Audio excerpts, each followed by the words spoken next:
karşımdan mehrine çoy bir salım Gursoğunu itirede Bir bakışta erettin men yüreğimi söyle eremez mi bu yürek eyfete sesim gelip durmasa uğru açar bu kömlümü her gün seni görmesem duracak yağlı yüreğim sesin gelip durmazsa nedir nenin bu halim İhlasın yüreği senle dine senle cemalım Her geceden son seher gelir Her kıştan son bahar gelir Ben sen için çaksız sayarım Yenem şeyle söysem gelir Her geceden son seher gelir Seher bilen seni görsüm gelir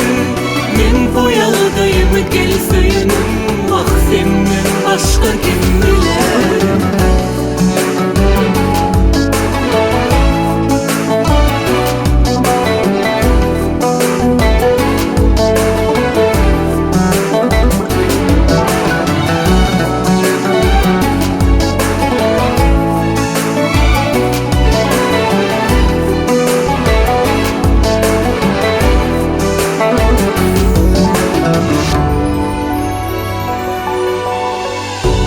Menin karşımdan mehrine çoy bir salım Gursoğunu itirede Bir bakışta erettin men yüreğimi söyle eremez mi bu yürek eyfete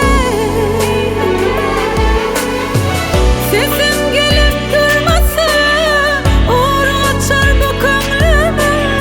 her gün seni görmesem duracak yağlı yüreğim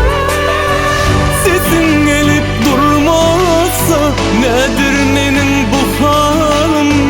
İhlasın yüreği senle dine senle cemalım Her geceden son seher gelir Her kıştan son bahar gelir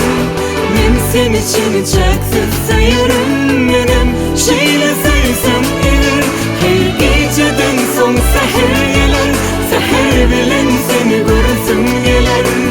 Ben bu yoldayım gel sayınım Vah senden başka kim bilir Geceden son seher gelir seher bilen seni görsüm gelir men bu duygumu ezizim vah senden başka kim bilir